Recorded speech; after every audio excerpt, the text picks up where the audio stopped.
So we're at a time of year when there's not a lot of new games coming out, and a lot of people go back and play things they've already finished that they love dearly. And for me, I've been going back through Cyberpunk 2077 again because it's fantastic. Like, you know when you love a game and you try to go back to it regularly, but you have to space it out so that you forget some of the stuff that's in there so it can be fresh and interesting again. And like every year is about that time period for me for Cyberpunk, so I've returned to it in the last couple of weeks. I love it. It's still fantastic, but it got me thinking, what is the deal with Cyberpunk 2? The talk of the town has been all around The Witcher 4. We've gotten narrative trailers, we've gotten deep dives and vertical slices of tech demos to give us an idea of what the game will look like and run like when it comes out. We've gotten interviews and all sorts of information, but when it comes to Cyberpunk's sequel, we still know relatively little. At least that's what I thought before I started doing digging for this video. So in this video, I'm going to give you a deep dive on pretty much everything we know about Cyberpunk 2, and surprisingly, it's more than you may think. I even did some social media stalking of some of their developers and found that they've been traveling to certain cities within China for inspiration on the project, something that I find very exciting because the city they went to is famous for some very bizarre architecture, and I'm going to tell you all about it because it's crazy. So buckle up, chooms, we're going to talk about it. But first, a thank you to our sponsor. Incogni is the cutting-edge data removal service that helps you protect your information in the internet age. As you guys know, I've used Incogni myself since August of last year, and in that time, they have sent over 1,200 different takedown notices to all sorts of data brokers across the internet who have my information, like my email addresses, phone numbers, or even mailing address. When you sign up, you give them your information. They then go and scrub all those databases for your info, and if it's found, they issue a takedown request and even do follow-ups to make sure your information is actually removed. And then you get the activity log where you can see everything that has been completed, and if you want to also see how much time you've saved, they also put that here so that you can realize just how long this would have taken you if you had filled out these takedown requests manually yourself. And when you sign up for the unlimited plan, you can even access their custom removals tool, which allows you to manually request your information removed from a specific source that isn't in their database if you happen to somehow find one that they don't automatically take it down from. I can't recommend them enough. I use them like literally every day. They're taking down stuff and sending follow-up notices and everything. I don't have to think about it. They just do it. It protects my information. And I've actually had my family members, my wife, my in-laws all sign up for it because I believe in it that much. Check them out at the link in the video description box below, and you can use my promo code to save 60% off of an annual plan. Okay, so the first thing to understand is that Cyberpunk's sequel, Project Orion, was announced in October of 2022. Over 3 years ago. Back then, basically nothing was known about it, and I don't think they even knew much about it at that point. But it would be just under a year and a half later, in February of 2024, that they would have an update where they specifically described what had changed. You see, interestingly, they actually revealed that they were moving production of the game from like the core studios in Europe, and they would actually be producing this within a dedicated team in North America, specifically headquartered in Boston, and then also with satellite studios up in Canada as well. And this would feature a team built around Cyberpunk as an IP with all of the American development influences and cultural influences that you would expect. Because of course, Cyberpunk is a game set within a sort of dystopian version of the US, and so it only makes sense to have a team that at least kind of understands Americana. Not that the original team in Poland did a bad job with 2077. I mean, it clearly is very, very good now that it's working. But having a team that's dedicated just to Cyberpunk and with Northern American cultural understandings of what you can like make fun of and the social commentaries and stuff, I think is interesting. They also outlined some of the key people that would be working on it. Pavel Sasko, who actually showed in the previous image at the start of the video, he actually worked on a bunch of stuff within The Witcher 3 and then of course Cyberpunk, and he's the guy you can see right here in this picture, which we'll get to in a second. He has been named the associate game director, but the other people that have been named are Gabriel Amatangelo. He's the game director, and this is actually the guy that was the game director on Phantom Liberty specifically. And personally, if you're gonna have anybody head up production of the Cyberpunk sequel, it would be the guy that did Phantom Liberty, because it was fantastic. So I'm okay with this. 2 thumbs up in my book. The creative director of the project is a guy named Igor Sarjinsky, and he was actually the senior cinematics director on all of Cyberpunk 2077, and he worked on that for years. So any sort of cinematic anything in this franchise, that's been his bread and butter for ages. And prior to that, he was the senior cinematic designer on The Witcher 3 as well. Definitely somebody who knows what they're doing. And that's sort of tale of the tape for most of the people outlined in this document from February of 2024, is that all of the senior designers are people with a lot of experience, primarily in games like Cyberpunk 2077, Phantom Liberty, and or The Witcher 3 as well. But they also have hired a number of senior level positions and executive level positions for this new studio in Boston that have experience specifically in Western franchises, which is why these hirings got some headlines back in the day.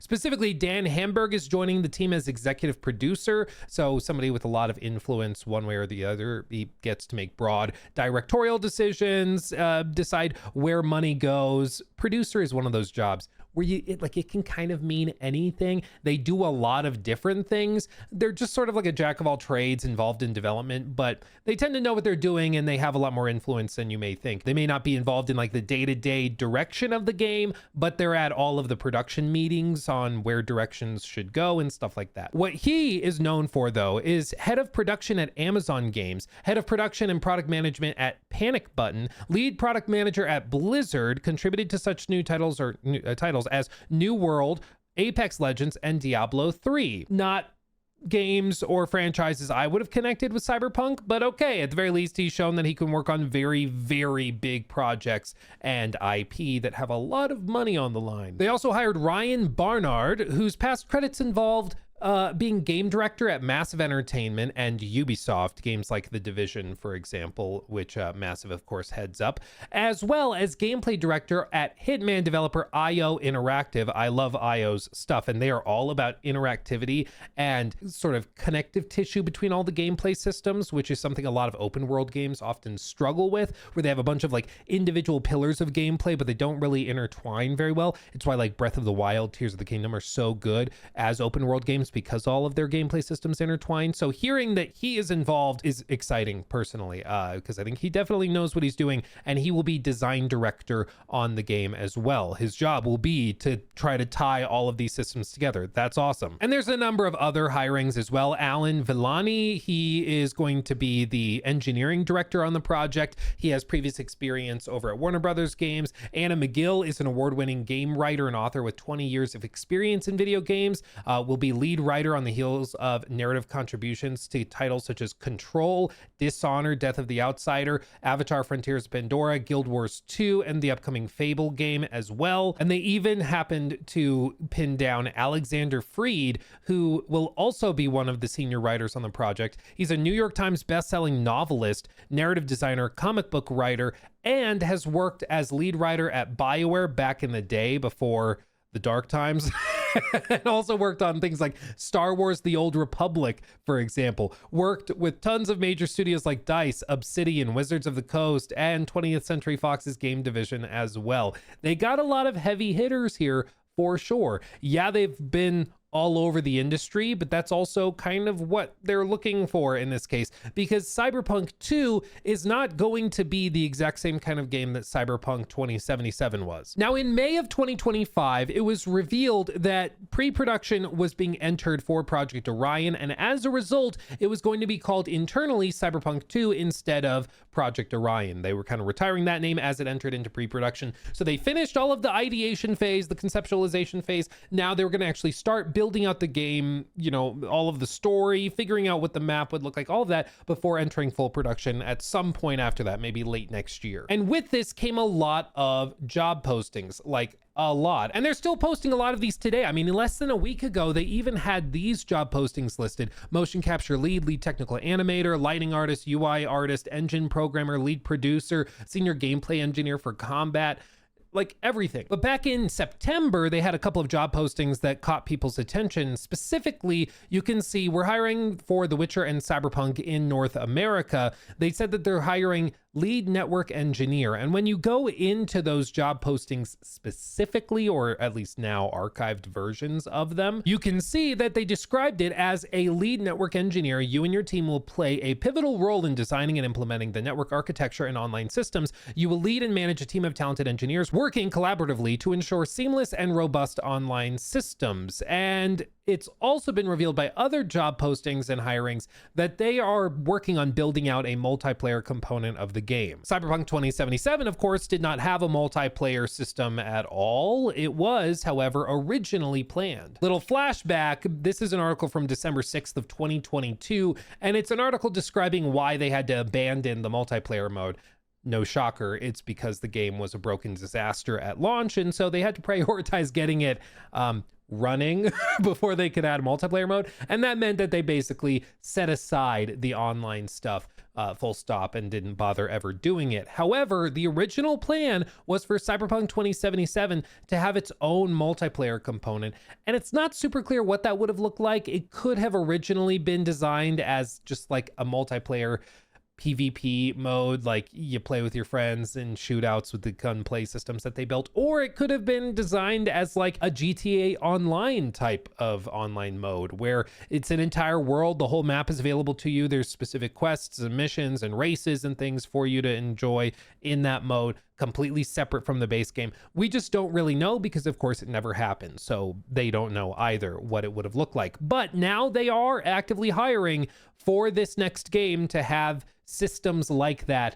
present. So don't be surprised when they eventually reveal Cyberpunk 2 and it's got like a multiplayer mode revealed or something, because that was always the plan and it's something that they're planning for now. They're just hoping that with Unreal Engine 5, they don't end up with the absolute technical disaster that the first game was at launch. But I guess time will tell, because we all know how Unreal Engine tends to work at launch. But anyway, call me a cynic.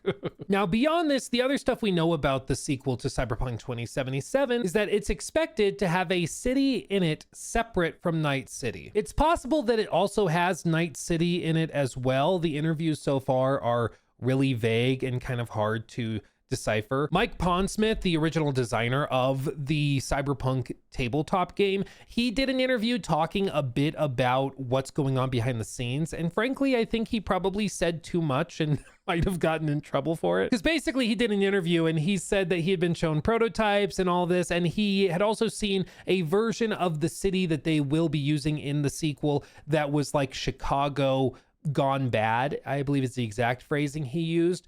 And that would imply that maybe it's literally going to be in Chicago, but Chicago Night City instead of like, you know, Night City. But time will tell. It's also been suggested that we'll get both cities in the game. Who knows what we'll actually end up with, but it does seem at the very least like we will also have a city that we haven't seen before. Beyond this, almost nothing is known about the game's story or setting. However, we do know where designers and some of the senior people working on the game are traveling to for inspiration. I showed you this picture at the start of the video of Pavel traveling to a city in China. And as you can see, there's a very interesting thing about this spot, and you may recognize it if you've ever been on like travel YouTube or travel TikTok, but this is a well-known building within the city of Chongqing in China, where the monorail literally goes through an apartment building. And I actually found a video of a YouTuber by the name of Cool Vision, who actually went to this area. You can see right here, world's biggest city you've never heard of. It has roughly 36 million residents, and this is the exact spot. So that picture was taken with them standing right down here looking up. But this is the monorail train system that goes straight through the building. As you can see here with the city in the background, it just cuts right through the apartment building. And that's what that is. Now, this is very cool, but the rest of the city is what's particularly insane. You see, this is known as like Cyberpunk the city. It's absolutely insane. They have this one spot here where it's literally 8 different skyscrapers connected with a sky bridge that goes over top. Like, it's just insane. It's crazy. And if you ever want to see something just totally crazy, look up Chongqing at night. Like, it is crazy. It's absolutely crazy. And this is what it looks like. I mean, it's an actual city you might not have heard of with 36 million people present. And it's gigantic. It's massive. It's absolutely crazy. Apparently, it is one of the few big cities in China that is run by the central government as opposed to like a local government, which has allowed them to flood it with crazy amounts of investment. And it's allowed the city to basically go from quite rural and old and underdeveloped to this in the span of like 20 years. Literally, I think they said that there was no monorail system 15 years ago, and now it has something like 350 stations, and they're opening like dozens every year to expand it. It's absolutely crazy, but you can see why they might want to look at this as inspiration for a city within a cyberpunk universe and game. Like, you know what, I get it. I see the inspiration. Makes sense. Checks out. I'd like to explore this in a video game for sure. It's also known as an 8D city, which I can grant you sounds very confusing, but it's basically because the city is crazy complicated and stacked on top of itself. It's absolutely wild. And I think that this video does a really good job of explaining it. POV's Adventures, you can see here, is the channel, but just watch him explore this. This gives you an idea of the level design and things that they're looking at for this next game. Just look how crazy this is. I'm standing on the 13th floor, but what's crazy, if I go through this flat hallway to the other side of the building, I pop out of the ground floor. If I walk around the corner on this street level, enter the parking garage, and take the elevator to the 12th floor, it looks like I could be stepping out onto another ground floor. But when I walk over to this side, I'm just a couple floors up. However, when I walk over to the other side of the plaza, I'm now 22 floors up. And if I go inside this building and take the elevator down from the 22nd floor to the ground floor, I'm at a new ground floor, a couple below the one I was looking at the start. This is Chongqing, China, which is home to cute pandas and absolutely amazing bright light displays. Like, my head hurts. Like, I wasn't even there and my brain hurts. But that's the level of complexity you're talking about when it comes to the architecture, the layout of the city itself. And I think that's also the vibe that they're going for in whatever this new Cyberpunk game is. They're taking direct inspiration from Chongqing, and that's, I can see why. I totally get it. Now listen, there's a lot more that they did on their trip to China. They apparently did a number of collaborations with Chinese content creators on Bilibili, which is one of their social media websites. And this is gonna come as a shock.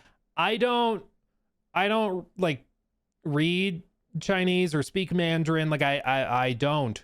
So I don't really know what's going on here, but you can see that there are segments of this video where they do have subtitles provided for it. And of course, Pavel doesn't speak Mandarin either, but it is interesting nonetheless. And if you want to see deep dives of all of this and what they did and what's going on, you can watch that video on Bilibili and get a feeling for why they're there and what the inspirations they're taking from it are. But I think it doesn't take a genius to connect the dots and see why they'd be looking at this as like the ultimate cyberpunk city. Apparently it wants me to sign in, I'm guessing. I don't know. But now we've come to the bread and butter. When is it coming, Luke? When can we expect Cyberpunk 2? Well, we actually have a much better idea of this than you may expect, because CDPR has actually been quite transparent, both with what they're working on and with also how many people are working on them currently. And they've even said how long it typically takes them to produce games starting at a certain point in development, which also tells us roughly when we can expect The Witcher 4. The Witcher 4 started pre-production in May of 2022. This was revealed in the Q1 financial update from Piotr, the CFO of CDPR, where he spoke about it and said that they entered pre-production on The Witcher 4, which at that point hadn't been seen or officially like showcased yet, not even the tech demo, which we got earlier this year, but it still entered pre-production. But why is that important? Well, in a later financial statement and earnings call, the co-CEO of the company, Michael Nowakowski, said, "Our journey from pre-production to final release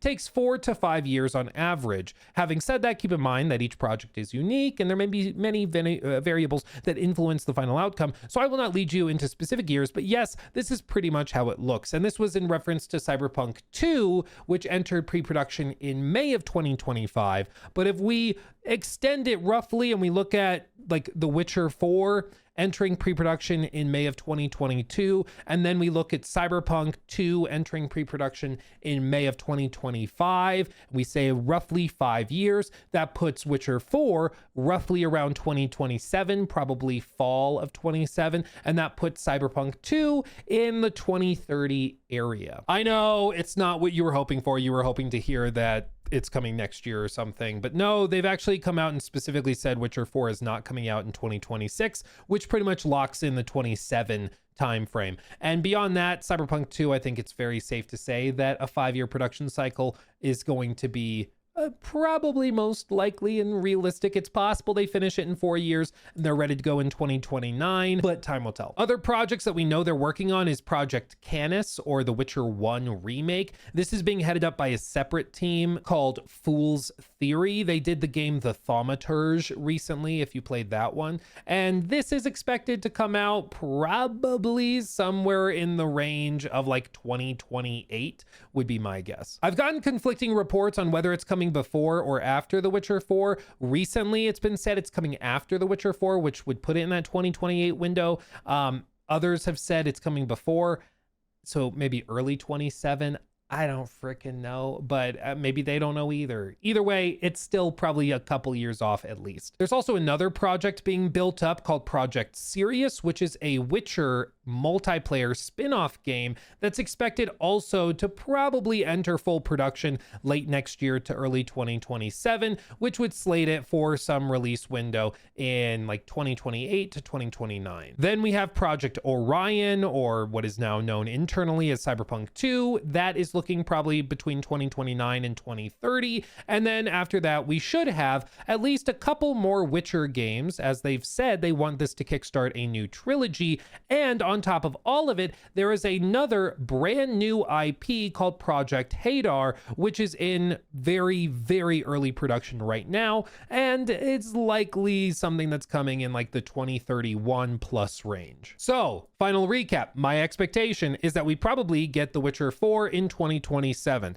Then we get the Witcher 1 remake in 2028. I think we then probably see Cyberpunk 2 at some point in 2029 to 2030. Whichever year it's not releasing in, the Witcher multiplayer game probably slices in. So if like the Witcher multiplayer game is 2030, it probably means Cyberpunk 2 is 2029 or vice versa. And then the sequel to The Witcher, so The Witcher 5, I guess, would be coming out in 2031 most likely. And that would open up the slate to get either Project Hadar releasing before The Witcher 6, or Witcher 6 launches and then Project Hadar comes along with a Cyberpunk game coming after that, probably as another sequel on top of that. But at that point, we're in like the 2033, 2034 era, which is upsetting to think about. But what's more upsetting to think about is all of this will probably happen before you get Fallout 5. So let that settle in. We're talking about all these games, and all of these, no joke, all of these will be out before Fallout 5 in the best case scenario. So you know what? It may take a while, but at least you're getting something, you know? It can always be worse. At least they're not BGS, right? So listen, the takeaway is that they are working on it. They have a lot of projects scheduled, and they have the full weight and purse of Epic Games behind them as well. Because just like Cyberpunk 2077 was a showcase game for NVIDIA and all of their ray tracing tech, I mean, you remember every trailer for every new GPU had like Cyberpunk in those trailers because they were the showcase game. That is going to be true also of The Witcher and this new Cyberpunk game, but for Epic Games. And all of those billions of dollars that they have behind Unreal Engine are going to flood into these games to not just help them get produced and put together and polished, but also to help them be the best showcase game for Unreal Engine possible. Because if other studios and publishers are looking at it and they're like, oh my God, people are praising The Witcher 4 for being crazy advanced, and they're praising Cyberpunk 2 for being amazingly advanced and high tech, we could do that too if we swap to Unreal Engine. Then they move over. Like, that's what Unreal wants. That's what Epic Games wants, is for this to be the biggest advertisement for their engine possible, which means that they need it to be a good representation. They can't have this thing be a stutter fest or a graphical or technical mess. So I think there's a lot of money and energy behind it, and I think that they will be able to hit these development timelines well and efficiently. And again, knowing that the director on this new Cyberpunk project is the same guy that headed up the Phantom Liberty expansion, that gives me a lot of confidence, because he was able to produce that in the absolute devastation that was CDPR after Cyberpunk 2077's launch. He was able to pull all of that together and get them working efficiently again. And so I have a lot of confidence in their abilities. But as always, things can change. But either way, I think this is exciting. I think it looks cool. And it is encouraging to see just how much stuff they have working right now. We'll see how it ends up, because of course this is a brand new team technically that's making the sequel to Cyberpunk 2077, but they have a lot of OGs from the original team in Europe that are also working on this. So it's not like it's totally fresh. There's still some seeds that have been planted from the original teams, and I find that encouraging. So we will see how it plays out. What's crazy is, if we think of The Witcher 4, it was technically revealed before entering full production. And that means that if they were to take a similar approach with the sequel to Cyberpunk, it could also be revealed at like literally any point, because it probably enters full production like late next year. So like we might see it at Summer Games Fest, or maybe the Game Awards. Crazier things have happened, dude. Crazier things have happened. Like straight up, Elder Scrolls 6 was revealed 7 years ago. It's been more time since the reveal of Elder Scrolls 6 than was time between Elder Scrolls 6's reveal and Skyrim. Like that's how long it's been. It's like, you know, when you think of how it was like more time from the building of the pyramids to Cleopatra than it's been from Cleopatra to us. It's the same thing, but with the Elder Scrolls 6 trailer. So it's not impossible that they reveal Cyberpunk 2 very early to just showcase it and get people really excited. It's not impossible. And that would put it, if they revealed it at a similar point in development, that would put it right about the Game Awards or Summer Games Fest for reveal, which would be crazy, but it's not impossible. But you know what we call that. Cope. Probably we won't see that, but a boy can dream, can't he? A boy can also dream of you subscribing if you enjoyed the video and liking it, or not. I'm not your dad. I can't make you do anything, but I want to say thank you for watching, truly, and I'll see you in the next video. Hugs and kisses. Bye-bye.